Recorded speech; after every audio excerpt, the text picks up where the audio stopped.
트럼프 미 대통령 당선인은 러시아와 우크라이나 전쟁은 최악의 학살이라며 전쟁을 끝내기 위해 푸틴, 젤렌스키 대통령과 대화하겠다고 밝혔습니다. 특히 미국산 장거리 미사일로 러시아 본토 타격을 허용한 바이든 정부 결정을 맹비난했습니다.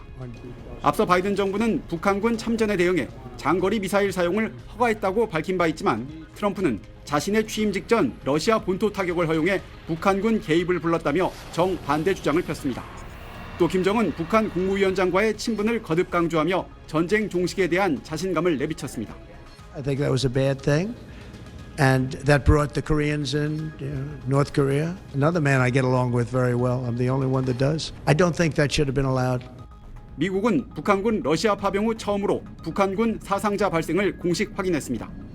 다만 사상자 수에 대한 자세한 정보는 없다고 말했습니다. 미 국무부는 탄핵안 가결에 따른 윤석열 대통령 직무 정지와 관련해 한미 동맹엔 변화가 없다고 강조했습니다. That alliance is not just an alliance between presidents, it is an alliance between governments and an alliance between peoples. 또 한국은 민주주의의 회복력을 보여줬다며 윤 대통령과 협력했던 것처럼 한덕수 대통령 권한대행, 한국 정부와 계속 협력할 준비가 돼 있다고 말했습니다. 워싱턴에서 SBS 남승모입니다. 눈 덮인 시신들이 들판에 줄지어 놓여 있습니다. 우크라이나군이 러시아 쿠르스크 전선에서 큰 승리를 거뒀다고 주장하며 공개한 영상입니다. 우크라이나군은 드론으로 러시아와 북한군 혼성부대를 공격해 200여 명이 사망했다고 발표했습니다.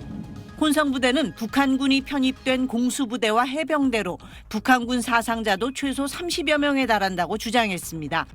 다만 공개된 영상의 화질이 흐리고 시신들이 눈으로 덮여 있어 북한군인지 식별이 어렵고 정확한 북한군 비중도 확인이 어려운 상태입니다.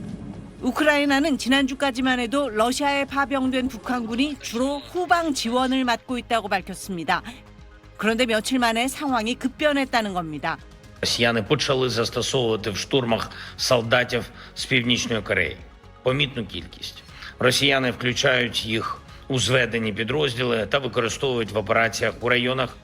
러시아 입장을 대변하는 군사 블로거들도 최근 북한군의 본격적인 전투 참여 소식을 일제히 전하고 있습니다.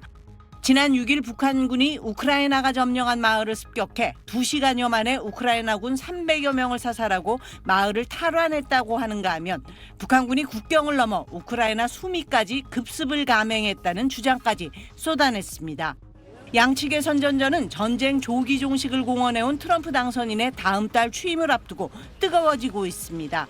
전선이 교착된 상태에서 서방의 관심을 유도하는 동시에 내부 선전도 강화하려는 의도라는 관측이 나옵니다. SBS 김영아입니다. 트럼프 미 대통령 당선인은 타임지 올해의 인물 선정 인터뷰에서 주요 외교 안보 현안으로 우크라이나 전쟁과 중동 분쟁을 꼽았습니다. 먼저 우크라이나 전쟁에선 북한의 개입이 상황을 매우 복잡하게 만드는 또 다른 요인이라고 지적했습니다. 다만 김정은 북한 국무위원장을 알고 매우 잘 지낸다며 자신이 아마 김 위원장이 제대로 상대한 유일한 사람일 거라고 말했습니다. 필요할 경우 김 전 위원장과 직접談판에 나설 수 있다는 뜻으로 풀이됩니다. 중동 문제는 우크라이나보다 복잡하지만 해결이 더 쉬울 거라고 주장했습니다. 두 사안이 각각 또는 동시에 해결될 수 있을 거라며 조기 종식 의지를 밝혔습니다. They would have never happened, but now they have happened, and I want to get them solved. 타임지와 인터뷰한 시점은 한국에서 계엄 사태가 발생하기 전인 지난달 25일이라 한국 상황에 대한 언급은 없었습니다. 이런 가운데 탄핵 정국 장기화가 한미 동맹의 최악의 시나리오가 될 거란 미 싱크탱크의 전망이 나왔습니다. 트럼프 취임 직후 쏟아질 한국 관련 정책에 속수무책일 거라고 우려했습니다. It could have to do with troops in Korea. It could have to do with tariffs. It could have to do with the CHIPS Act. It could have to do with a whole bunch of things. And there's nobody at home in Korea.